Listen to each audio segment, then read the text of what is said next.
오늘 하나님께서 우리에게 주시는 말씀은 구약 성경 룻기 1장 6절에서 10절까지의 말씀입니다. 구약 402쪽입니다.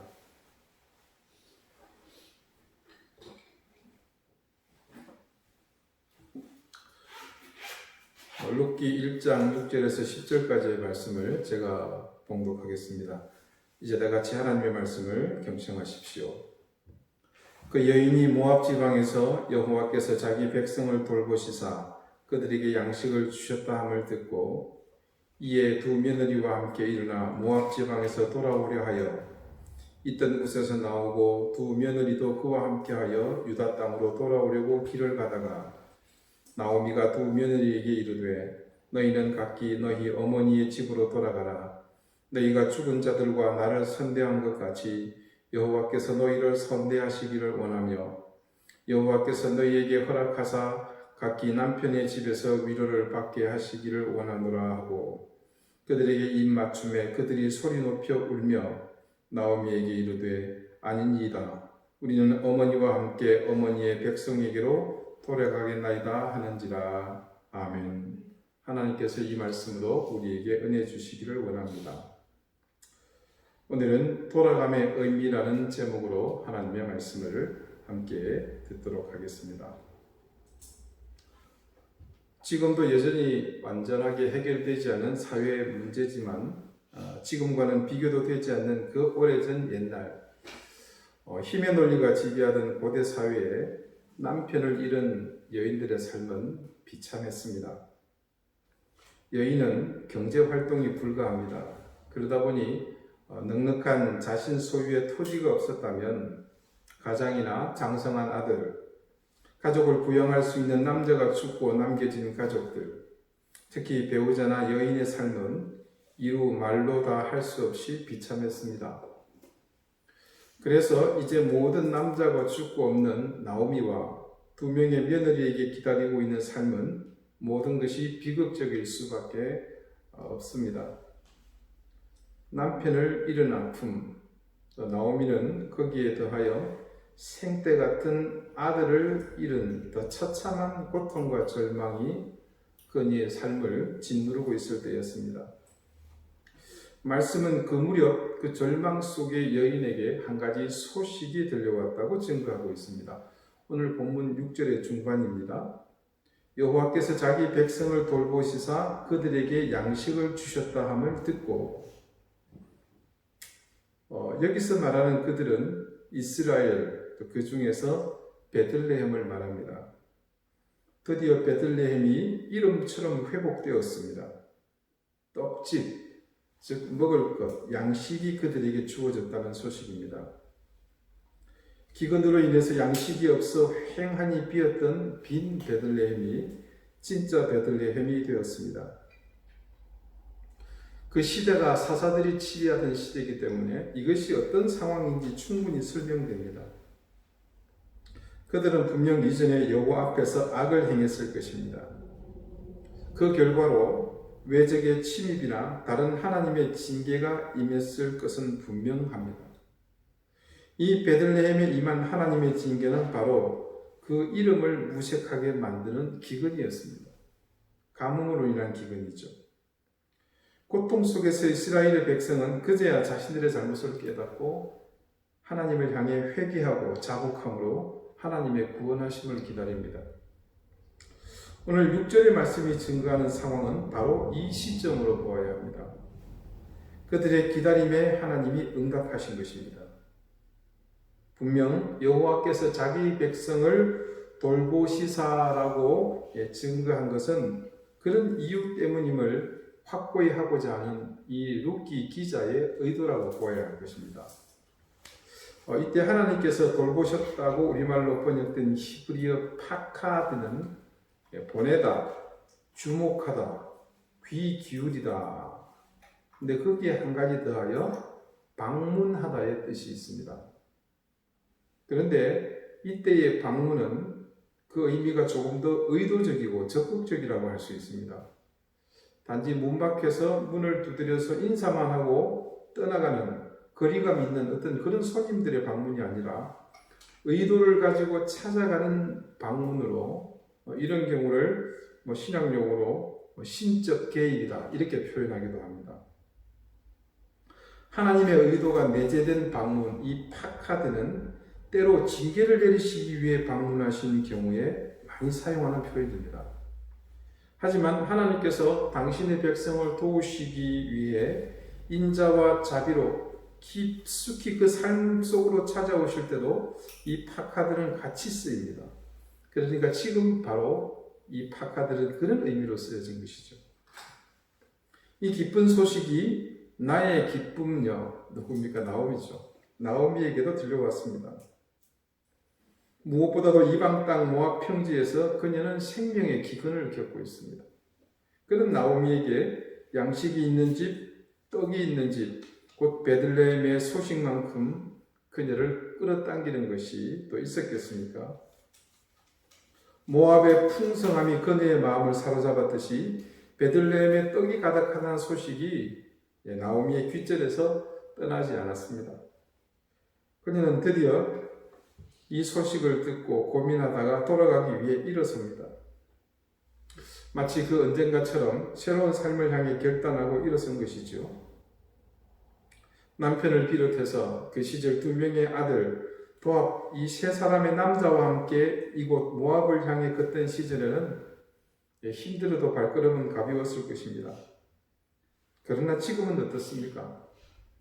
세 남자 대신 그 시절 아무런 경제활동을 할 수 없는 존재감이 전무한 단지 집만 되는 2 며느리가 가족이라는 이름으로 그녀에게 엮여 있을 뿐입니다. 엘리멜렉이 희망을 안고 모압 평지에 입성했던 그 땅에서 이제 다시 베들레헴으로 돌아가려고 떠나고자 하지만 지금 그녀의 발걸음은 힘이 넘치지 않습니다. 그녀들은 남편을 잃은 그냥 연약한 새 과부일 뿐입니다. 그런데도 그들은 어디로 가려고 한단 말입니까? 베들레헴, 하나님의 약속의 땅으로 돌아가려 하고 있습니다.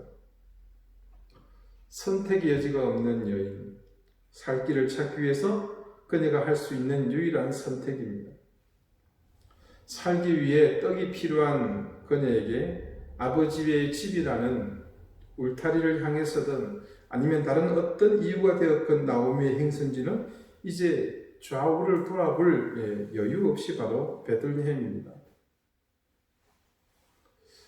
이방 땅에서 굶주림에 지친 어떤 한심한 녀석이 이런 비슷한 처지에서 아버지의 집을 그리워하던 한 이야기를 우리는 알고 있습니다. 천하의 후레자식 같은 한 아들이 아직 정정하게 살아있는 돌아가시지도 않은 아버지에게 당신이 죽고 나면 내가 받을 유산을 미리 주십시오. 그렇게 청구합니다. 그것이 그 시대에 어떻게 가능했는지 알 길은 없지만 자신이 받을 유산을 미리 받은 그 아들은 그 즉시로 평소 가고 싶었던 먼 나라에 가서 그렇게 손쉽게 자기 수중에 들어온 그 재물로 마음껏 자기 하고 싶은 대로 그렇게 흥청망청 살았습니다. 자, 유대 땅에서 멀리 떨어진 나라이니 율법에서도 자유롭습니다. 그곳은 당연히 음란과 우상이 판치는 곳입니다. 하나님을 섬기지 않는 이방 나라에서 이 아들이 아무리 돈을 많이 가졌다고 하더라도 시간상 약간의 차이가 있을 수는 있겠지만 그가 받은 재산은 순식간에 유흥과 향락으로 다 사라져버리고 맙니다. 돈으로 인해 화려하게 꾸며졌던 그의 생활은 금방 끝나고 이제 현실의 고통이 눈앞으로 다가왔습니다. 하루하루 근근히 살아가야 할 처지가 되었습니다. 그런데 설상가상으로 그가 머물고 있는 그 이방 땅에 기근까지 닥쳤습니다. 이제 한심한 그 아들에게 남은 것은 아무것도 없습니다. 먼 타국에서 돈 떨어지니 철저히 혼자입니다. 결국 아들은 줄임배를 채우기 위해서 일을 해야 했고 그런 그가 선택한 일은 돼지를 치는 일입니다. 정결법이 엄연히 존재하고요. 그 법을 삶으로 지키며 살아온 유대인들이 돼지를 치는 것은 하늘이 두 쪽이 나도 해서는 안 될 일입니다. 그런데 이 아들이 돼지를 쳤다는 것은 그가 처한 이 현실의 위협이 얼마나 열악한 것인지를 알 수 있는 일입니다. 그가 벼랑 끝에 다다랐다고 밖에는 그 상황을 설명할 길이 없습니다. 이런 수치와 굶주림을 견디다 못한 아들이 결국 어떤 선택을 하게 됩니까?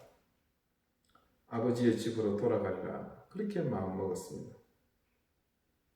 그가 내릴 수 있는 결정은 풍족한 양식이 있고 자신을 반겨줄 단 한 곳, 아버지의 집으로 돌아가는 길 외에는 아무것도 없었기 때문입니다. 자, 남편과 아들을 잃어버린 나오미도 이 작은 아들도 벼랑 끝에서 내린 결정은 다르지 않았습니다. 돌아가는 것입니다. 어디로요? 아버지의 집입니다. 아이러니하게도 이 둘을 돌아가게 만든 힘은 다름 아닌 재앙과 기근이었습니다. 재앙과 기근은 온 인류의 역사에서 인간의 삶을 피폐하게 만드는 결정적 요인이지만 그 기근과 재앙이 하나님의 손에 의해 핸들링될 때는 악한 것이라고만은 할 수 없습니다. 그것은 방탕한 사람을 무소유로 만들고 가진 것이 없는 남겨진 자로 만들어 아버지의 집으로 돌아오게 만드는 하나님이 사용하시는 훌륭한 도구였습니다. 남편과 아들이 죽음으로 생명의 기근을 겪고 있는 나오미는 자신과 같은 처지로 남편을 잃은 두 며느리 오르바와 룻과 돌아가는 길밖에 다른 선택의 여지가 없습니다. 그래서 세 여인이 베들레헴으로 가는 길에 들어섰다. 말씀은 증거하고 있습니다. 그런데 돌아가는 길에 나오미가 아주 많은 생각을 한 것 같습니다. 문득 가던 길을 멈추고 나오미가 침묵을 깹니다. 그리고 며느리들에게 이렇게 말하죠. 돌아가라.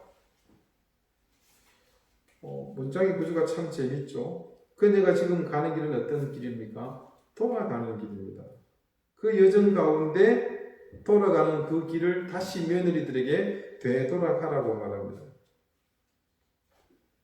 그런데 여기서 나오미는 돌아가라고 말하는 그 집이 자신이 가고자 하는 집과 전혀 다른 의미로 며느리들에게 말하는 것을 말씀에서 볼 수 있습니다. 오늘 본문 8절이 이렇게 증거합니다. 나오미가 두 며느리에게 이르되 너희는 각기 너희 어머니의 집으로 돌아가라. 어머니의 집으로 돌아가라. 떡이 있는 집, 먹을 것이 있고 자신을 따뜻하게 맞아줄 아버지의 집으로 가던 그녀가 돌이켜서 그 자부들에게는 아버지의 집이 아닌 어머니의 집으로 돌아가라고 말합니다. 나오미가 굳이 며느리들에게 돌아가라고 말하는 집을 일컬어 너의 고향이나 아니면 너희 집 아니면 아버지의 집도 아닌 어머니의 집이라고 굳이 이 나오미가 말한 이유가 뭘까요? 사실 지난주에 말씀드린 바와 같이 엘리멜렉의 집이 이 두 모압 여인을 어떻게 했다고요? 맞아들였는데 나우사우라는 얘기를 제가 드렸었죠. 그것은 부적절한 결혼, 즉 유대인으로서는 회피해야 할 결혼으로서 그것이 가진 의미가 뭐였습니까? 스스로 이스라엘 백성이라는 정체성을 벗고 그 땅 모압에 흡수되고자 부린 일이었습니다. 그렇게 자기 집으로 부적절하게 시집온 그녀들을 이제 돌려보내는 것은 나오미로서는 자기 가정이 모압에 흡수되는 것을 가로막으신 그 하나님의 개입하심에 나름 응답한 것으로 볼 수 있습니다. 그리고 또 하나는 같은 여인의 입장에서 자신의 처지에 비친 며느리들의 운명을 이제는 서로 역지사지의 입장에서 배려하는 것으로도 볼 수 있습니다. 자기가 지금 가고자 하는 베들레헴이 나오미에게는 고향이며 아버지의 집이지만 며느리들은 상황이 틀립니다. 두 며느리는 스스로가 좋아서 결혼했지만 그녀들의 인생이 어떻게 되었습니까? 하루아침에 나락으로 떨어진 것은 물론이요. 이제 가족들의 도움을 받고 새로운 인생을 살 수 있는 그 고향을 떠나 이민 생활을 감당해야 한다는 고통스러운 미래가 그들 앞에 놓여 있습니다. 왜 나오미가 그 상황을 예견하지 못했겠습니까? 그래서 어머니의 집으로 가라고 한 것입니다. 그런 나오미의 마음을 읽을 수 있는 증거가 있습니다. 창세기 24장 28절입니다. 소녀가 달려가서 이 일을 어머니 집에 알렸더니, 자, 지금 말씀에 등장하는 소녀는 리브가입니다. 누굽니까? 이삭의 아내죠. 이삭의 배필을 찾아온 다메섹 엘리에셀을 만난 리브가가 돌아가서 어머니에게 한 말입니다. 그리고 아가서 3장 4절과 아가서 8장 2절 이렇게 통틀어 전체 성경의 단 세 곳에서만 어머니의 집이라는 표현이 등장합니다.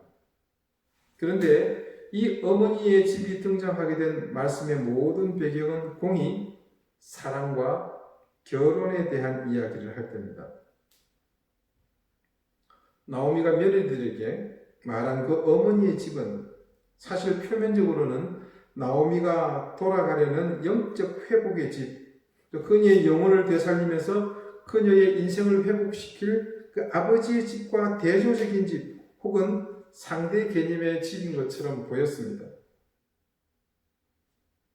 나오미의 영적 회복을 위한 횡보와 달리 며느리들에게는 자신들의 세상에서 나오미처럼 아버지의 집으로 삼아서 살도록 하기 위한 그들의 미래를 위한 나오미의 강권이었습니다. 자, 이 말씀을 읽는 많은 사람은 이 대목에서 시어머니 나오미의 아름다운 배려와 깊은 그녀의 사랑의 감동을 느끼게 됩니다.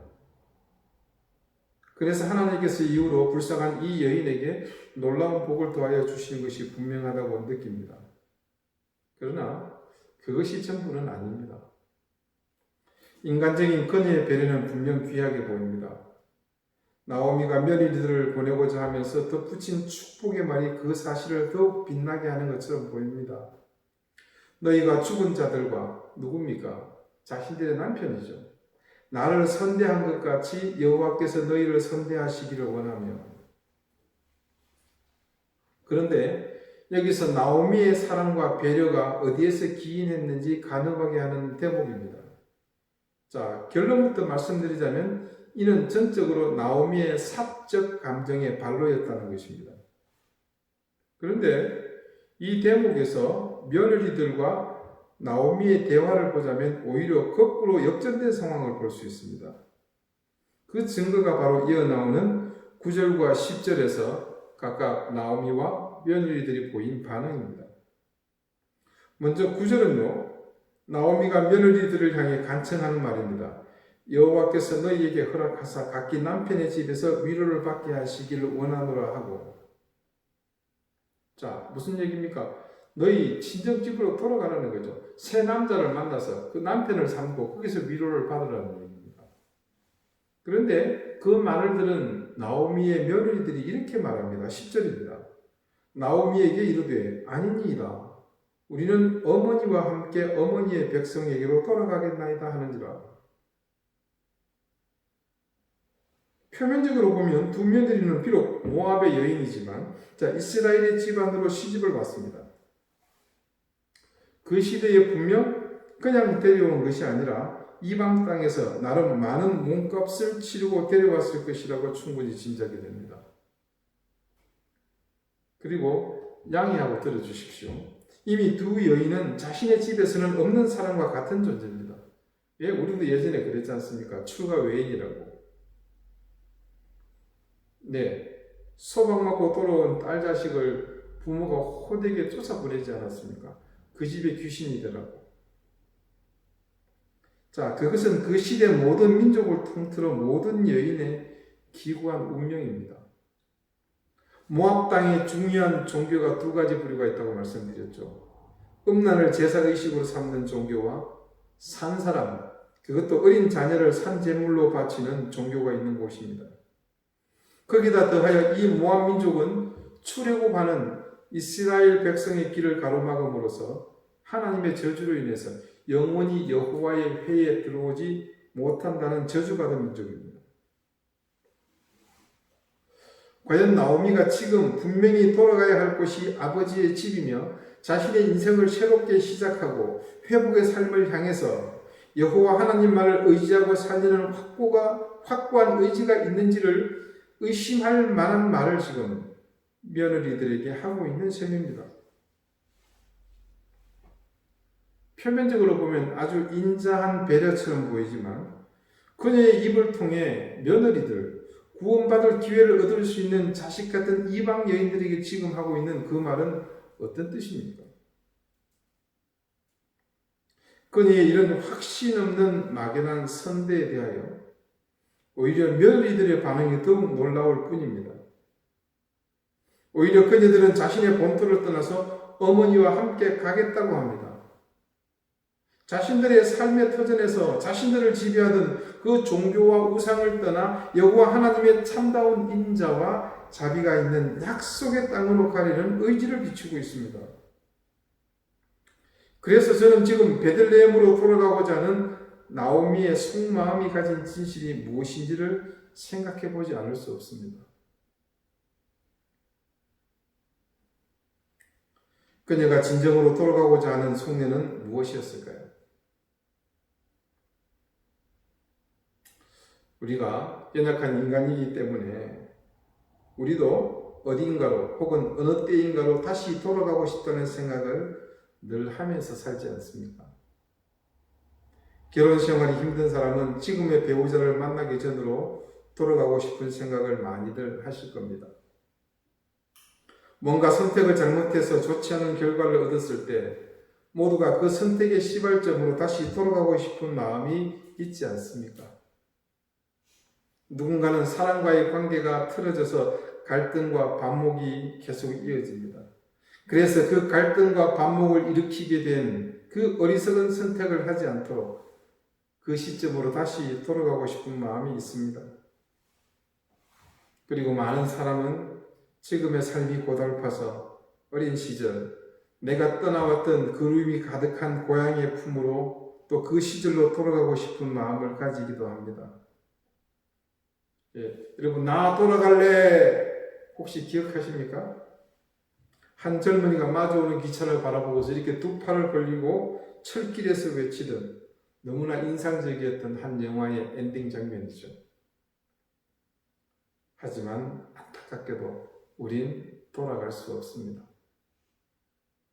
배우자를 만나기 전 그때로 절대 돌아갈 길은 없습니다. 잘못된 선택을 했던 그때로 절대 돌아가지 못합니다. 관계가 나빠지려고 했던 그때로, 내 고향의 어린 시절로, 아름다운 꿈과 추억이 가득한 학창시절로, 이 세상의 어느 누구도 자신의 꿈속이 아니고서는 절대 돌아갈 수 없습니다. 그런데 말씀은 우리가 돌아갈 수 있는 방법을 증거하고 있습니다. 내가 너의 허물을 빽빽한 구름같이 너의 죄를 안개같이 없이 하였으니 너는 내게로 돌아오라. 내가 너를 구속하였습니다. 이사야 44장이 증거하는 말씀입니다. 놀라운 것은 우리가 돌아갈 곳을 고민도 하기 전에 하나님은 스스로 예비된 곳으로 우리를 향해서 돌아오라고 말씀하십니다. 그러므로 너는 그들에게 말하기를 만군의 여호와께서 이처럼 이르시되 너희는 내게로 돌아오라. 만군의 여호와의 말이니라. 그리하면 내가 만군의 여호와의 말이니라. 스가랴 1장 3절이 증가하는 말씀입니다. 스가랴의 말씀이 더욱 놀라운 것은 우리가 돌아가기만 한다면 그곳으로 우리 하나님께서도 돌아오시겠다고 약속하고 계십니다. 우리가 돌아가야 하리라고 마음을 먹었다면 그것은 분명 현재의 삶이 고달프고 지치고 어쩌면 끝없는 나락으로 우리가 떨어지고 있을 때일 것입니다. 그렇다면 그럴 때일수록 우리가 돌아가야 할 곳은 더욱 분명해집니다. 나를 힘들게 만들고 고달프고 지치게 만드는, 그래서 나날이 고통이 더해지게 한 원인이 무엇이라고 생각하십니까? 그것은 우리 모두가 스스로 말씀을 떠나서 하나님의 손길을 외면하고 내 뜻대로 살았기 때문에 필연적으로 나타난 결과일 뿐입니다.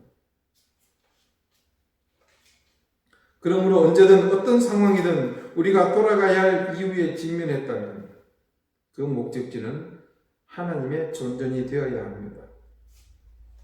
말씀 앞이 되어야 합니다. 우리가 하나님 앞으로 돌아가지 않으면 우리에게 있는 이 모든 상황은 해결책이 없습니다. 우리가 이제껏 살면서 수없이 그 상황을 경험해 오지 않았습니까? 내가 바라고 내 생각과 내 판단으로 결정하고 돌아가고 싶은 곳은 결코 이 모든 문제를 해결할 수 있는 곳이 아닙니다. 그곳은 또 다른 나의 실패, 나의 좌절, 나의 절망이 새롭게 시작되는 또 다른 시점이 될 뿐입니다. 모양과 형식만 다를 뿐이지 주님이 계시지 않는 그곳, 그때 그 상황은 여전히 새로운 실패를 안겨줄 또 다른 곳일 뿐입니다. 지금 나오미의 머릿속은 그 같은 프레임에 갇혀 있는 것입니다.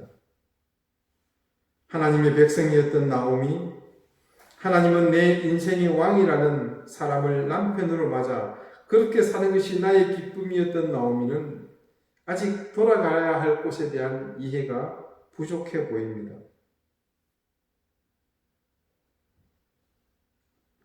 인애가 넘치시는 하나님은 뜻밖에도 그녀의 며느리 이방 여인인 룻에게서 그 사실을 깨닫게 하십니다. 그들이 하나님을 떠나고 그것에서 살려고 했던 그곳, 음란과 인명을 경시하는 것을 문화와 종교로 삼고 사는 그 민족에게서 나고 자란 여인을 통해서 이제 하나님께서는 그것을 깨닫게 하십니다.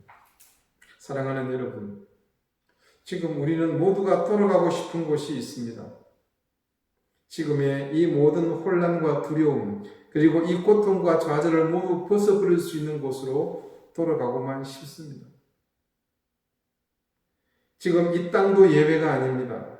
온통 세상은 지금 가지 말아야 할 곳으로 잘못 길을 잡은 것처럼 보입니다. 이런 때에 우리가 분명하게 돌아가야 할 목적지를 바르게 선택하고 마땅히 가야 할 그 길로 돌아가야 합니다. 그리고 우리가 돌아가는 그 길을 이제 세상에 보여주어야 할 때입니다. 내 욕심을 채우기 위해 내 생각대로 살고 싶어서 내 가족, 내 사랑하는 사람, 내 교회만을 위해 가려는 우리의 길이 아니라 주님께서 기다리시는 그곳으로 돌아가야 합니다. 말씀이 기다리는 그곳, 말씀에서 우리에게 가르쳐주고 있는 그곳으로 우리 모두 함께 돌아가십시다. 그래서 우리 그곳에서 우리를 기다리시는 주님을 모두 만나고 우리의 인생, 우리의 삶, 우리의 신앙이 다시 회복되고 새로워지는 그 은혜를 모두 누리시게 되기를 바랍니다. 기도드리시겠습니다. 주님, 우리는 수없이 많은 길을 떠났고 그 길을 통해 우리의 꿈을 이루려고 했습니다. 그러나 그 예외 없이 우리의 길은 고통과 좌절, 절망으로 끝이 나고 말았습니다. 그래서 그 길에서 돌이켜 다시 돌아왔지만 여전히 우리는 또 다른 실패와 좌절, 절망과 고통의 길을 선택해서 가고 있을 뿐입니다. 우리가 지금 돌아가야 할 길이 오로지 주님 앞임을 깨닫게 해 주십시오. 우리가 실패하지 않고 바른 길로 가는 유일한 길이 말씀 앞으로 돌아가는 길임을 기억하게 해 주십시오. 그래서 언제든 인생의 여정이 다른 길로 갈 때마다, 원치 않는 길에 들어섰을 때마다 주님의 길로, 말씀의 길로 돌아가는 저희가 되게 해 주십시오. 세상이 온통 고통과 슬픔, 두려움에 잠겨 있습니다. 주님의 자녀들도, 교회들도, 그리고 모든 세상이 주님 앞으로 되돌아갈 수 있는 기회임을 이제 깨닫고 모든 문제의 해결점이 되시는 주님께 되돌아가게 해 주십시오. 예수 그리스도 이름으로 기도드립니다. 아멘.